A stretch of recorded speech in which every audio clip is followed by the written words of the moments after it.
Pokemon Day was yesterday. Pokemon Day was fun. It's always fun. Yeah. It's weird that it landed on a Sunday. Why? It's usually there's like I feel like Pokemon, they usually do their news stuff on a weekday, but Well, it's a day of a month, so they can't decide that. Can't decide. Don't blame them. I'm not blaming anybody. I'm just saying Yet that again, blame the calendar. Got a lot of anger against the calendar. I don't have any anger towards the calendar. Maybe you have anger towards the calendar. Lots of announcements yesterday for Pokemon Day. Again, first time for me to like not know anything, which was fun. Me too. I loved it. I knew nothing about it. I knew nothing about it. But big announcement, Gen 9.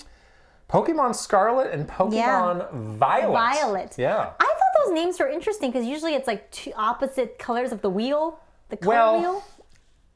Scarlet and Violet are pretty close together. They might be running out of some of these contrasting things to... Yeah, I guess they're not very contrasting at all. If it's Scarlet, it would have been like some sort of green something.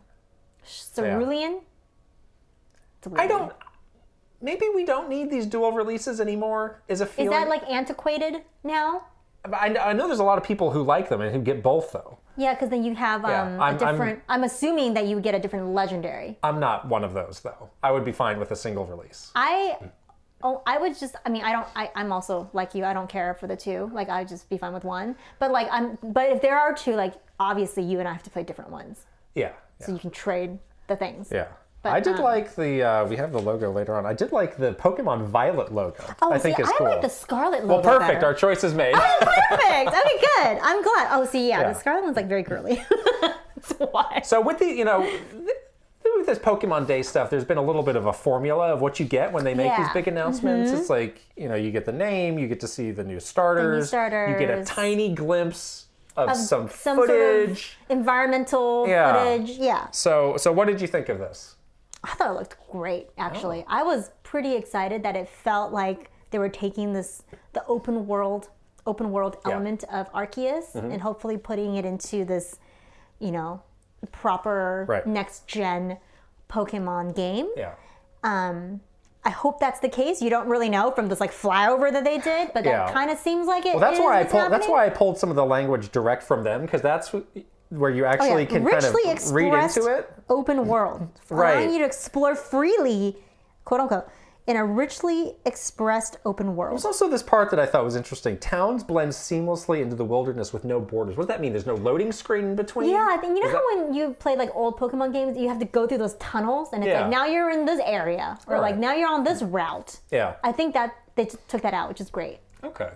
The thing that I was getting a little bit tired of, me personally, was just the formula of the rival and the gym leaders and like. Well, we don't know if that.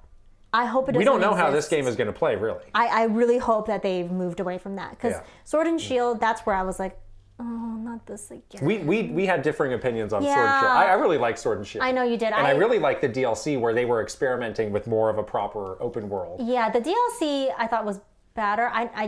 I was like kind of better. I was just a little sleepy during it. Like you should have taken some naps and then kept playing. I would fall asleep every time I booted up that game. Oh gosh, it was like kind of boring. I don't know. But I think when we talked about Arceus, I think that's what we liked. Is like this is such a stark shift in the formula. Yes, and I do wonder like what is this game, gameplay wise, gonna be? Exactly. So I just hope that they continue to be brave. Game Freak, be brave. Chart the Uncharted and like go for it. Okay. So that's what I want. I have one other thing to say. So this is coming out end of this year. It's going to be November. Whatever.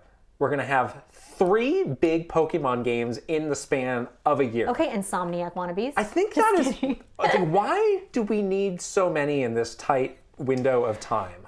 I've been thinking about this. Yeah. It's like every other, and obviously Pokemon is handled differently than other Nintendo games. Yes. But you don't have annualized Nintendo games like you have Pokemon games, yeah. And it's like, why? The Pokemon company really is on this like cadence, right? Though. But why? And we have so many examples of these series like risking burnout or risking like not having a fresh creative spark. Like, why do these games need to be so packed in? I just feel like, again, this is my speculation, but my guess is like the trade-off for risk of burnout is risk of people losing, like risk of it losing relevancy because there hasn't been a new entry into the series for, everyone's kind of used to this rhythm at this point. So if you miss a year or miss a particular time, like do you risk people just like kind of forgetting about it and then having to spark that audience again? See, I would say I would zag on that and say if there's ever a franchise that could sustain itself, it's Pokemon, because there's the TV show, there's all these other games, there's the card games, there's all this other stuff happening. So I feel like people would still be immersed in Pokemon. I'm only saying this because I just hope it doesn't happen where it's like this has stagnated or people are tired of this because it's just the same thing every year. I mean, I skipped BDSP. I skipped those because I can't remember. Whatever. I skipped those. I was way into Arceus, but sometimes I alternate on Pokemon games because it's just too much. Yeah. No, I agree with you. I've definitely not played. I mean, I didn't play Sword and Shield. I played Arceus. I didn't play Diamond Pearl. But it just sounds like they're like in this groove where they've experimented. They've like done this open world thing. Yeah. Like they're again using these like stepping stones to like really create. And I think that's a good direction. Yeah, this new direction, right? And so I just have a lot of hopes and dreams pinned onto Scarlet and Violet. I think everybody does. I think after seeing that direct, everybody seems excited, and there's a lot of excitement over the starters and this new sort of format for these games. So I hope that they are able to pay that off. So. Starters though. Oh my gosh. Now, do you have to lock into a starter immediately. Those are the rules. Those are the rules of Pokemon. And you dare not break them. Cannot break. No, I'm locked in. I know, you're going to be. Who do you think I'm locked in on? You're definitely going with Quaxley. No, I'm not. Really? I'm going Fuecoco. You're going Fire Starter? Yeah. I'm too. You're really? I always go Fire Starter. What is attracting you to Fuecoco? Look at his little mouth. He's got the Splatoon teeth, the Inkling teeth. He's so cute. It's derpy, which I like. So I thought it was a hippo, but then I'm reading this now. You were told. I was told by many. Yeah, that it's a crocodile. Yeah. So okay, that's fine. What is the final form? Because sometimes they look creepy. So that's what I'm going to say. They look creepy at the end. There's a lot of emphasis on these starting forms, but I think, especially in Sword and Shield, I thought the final forms for all three look kind of bad. Yes. So, and we'll never find out until these games come out. They'll never reveal that. They're cute now, but they could look creepy later. Well, you can just imagine like a giant fire crocodile. That has a lot of potential. That could be cool, though, right? This Quaxley, I'm very concerned about these evolutions. The Elvis hair duck is what I call him. And then Sprigatito, I think, just looks like some Eevee evolution reject. I think I don't like this one. Oh, ouch! I'm not a fan. I think he's cute, but it's just a cat. Just a cat. Are you going to say that to your IRL cat when you go back home? I think you're cute, but you're just a cat. You're not Pokemon. You're just a cat.